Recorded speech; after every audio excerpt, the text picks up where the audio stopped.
70 बार आरोपी चढ़ावा चोरी करते दिखे हैं। एसआईटी ने इस बात का जिक्र अपनी रिपोर्ट में किया है। 27 अप्रैल से 5 मई के बीच का जो सीसीटीवी फुटेज सामने आया है उसमें ये आरोपी चोरी करते हुए साफ तौर पर दिख रहे हैं। 27 अप्रैल 2026 से पहले भी चढ़ावे की चोरी हुई थी।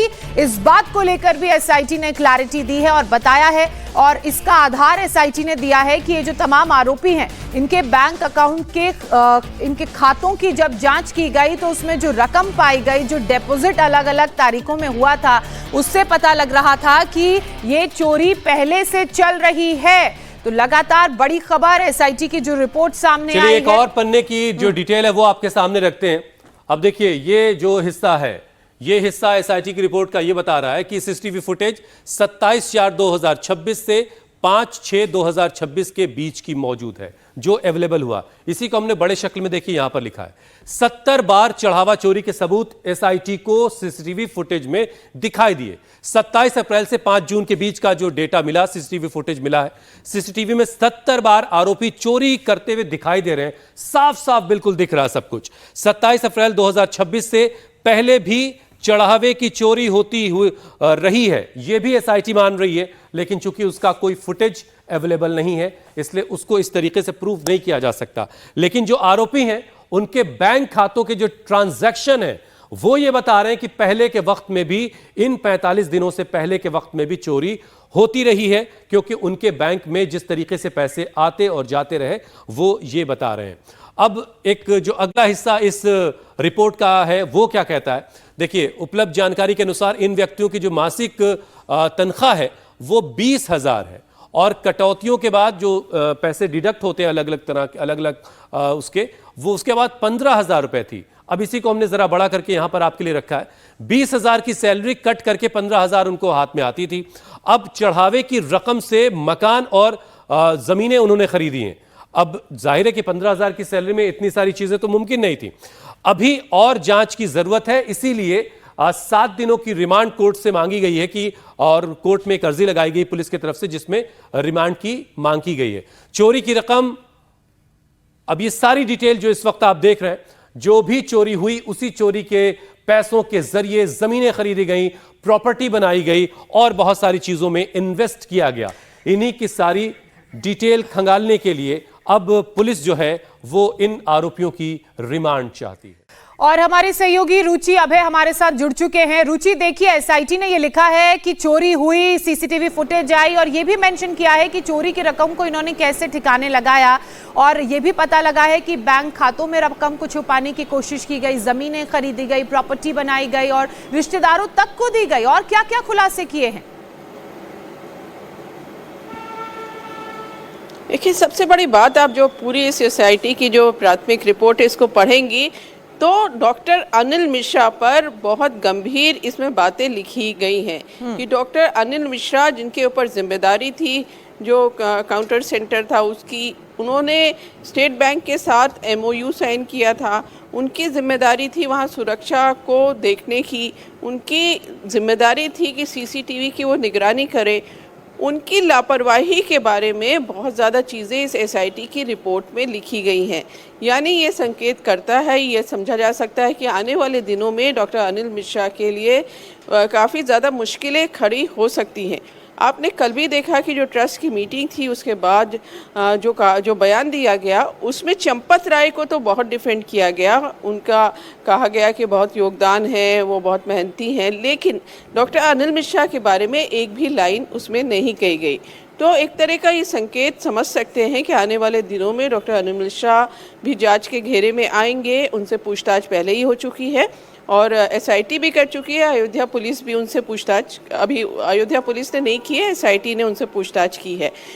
दूसरी बड़ी बात, आप पूरी रिपोर्ट में देखिए, उसमें सिलसिलेवार तरीके से लिखा है कि किस तरह से जो वहाँ पे लोग लगे थे गणना करने के लिए, वो कोई नियम का पालन नहीं करते थे। उसमें लिखा है कि कुछ भी कपड़े पहन के चले जाते थे, खाने पीने का सामान ले जाते थे, मोबाइल ले जाते थे, गड्डियों के आसपास बैठे रहते थे और गड्डियां अपने पास रख देते थे। बाथरूम का जैसा कि बता रही अनिल मिश्रा के बारे में एसआईटी ने जो अनिल मिश्रा को लेकर के अपनी रिपोर्ट में जो बातें कही हैं वो भी बहुत गंभीर बातें लिखी गई हैं। एक बार हम जरा दर्शकों को बताते हैं कि क्या क्या बातें एसआईटी के ने अपनी रिपोर्ट में अनिल मिश्रा को लेकर के लिखी हैं। अनिल मिश्रा ने प्रक्रिया का कोई भी पालन नहीं किया। जो एसओपीज बनाई गई थी उनका कोई पालन नहीं हुआ। काउंटिंग के नियम लागू ही नहीं होने दिए। अनिल मिश्रा की लापरवाही की वजह से चोरी करना बहुत आसान हो गया। अब आइए आपको एक बड़ी सी स्क्रीन पर दिखाते हैं। ये जो तस्वीर आप देख रहे हैं इस वक्त स्क्रीन पर, ये अनिल मिश्रा हैं। इनकी जिम्मेदारी थी सारे एसओपीज का पालन करवाना। इनको लेकर के क्या लिखा गया है?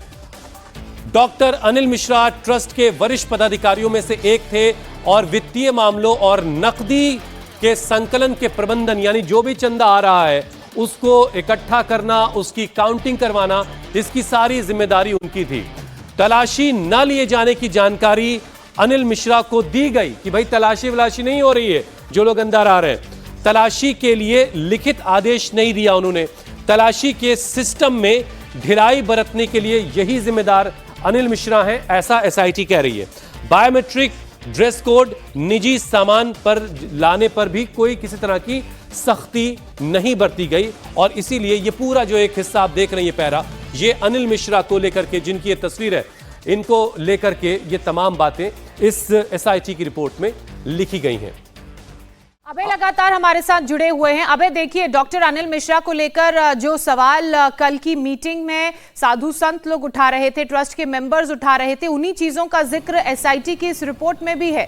एसआईटी ने सीधे सीधे माना है कि क्योंकि वो इस डिपार्टमेंट के गिनती के और चंदे की काउंटिंग के बाद डिपोजिशन के जिम्मेदार थे, तो जो भी स्टैंडर्ड ऑपरेटिंग प्रोसीजर्स उनकी जिम्मेदारी थी फॉलो करवाना, उनकी तरफ से नहीं कराई गई। यानी कि सीधे सीधे वो इसके लिए लापरवाह और जिम्मेदार हैं।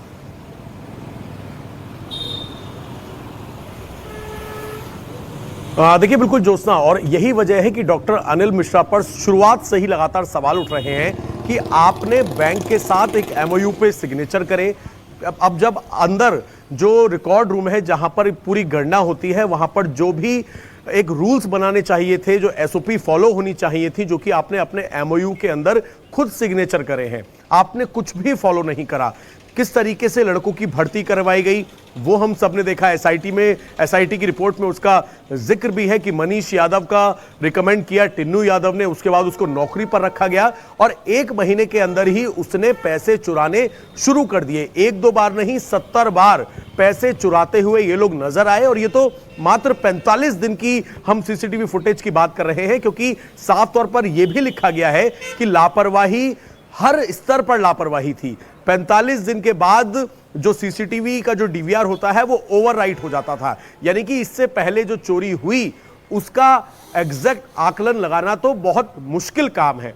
जहां तक अनिल मिश्रा की बात है, एसओपी जो सिग्नेचर हुए, जो एमओयू बना, उसके अंदर जो भी इस तरीके के कड़े नियम बनाए जाने चाहिए थे, वहां पर ड्रेस कोड होना चाहिए था।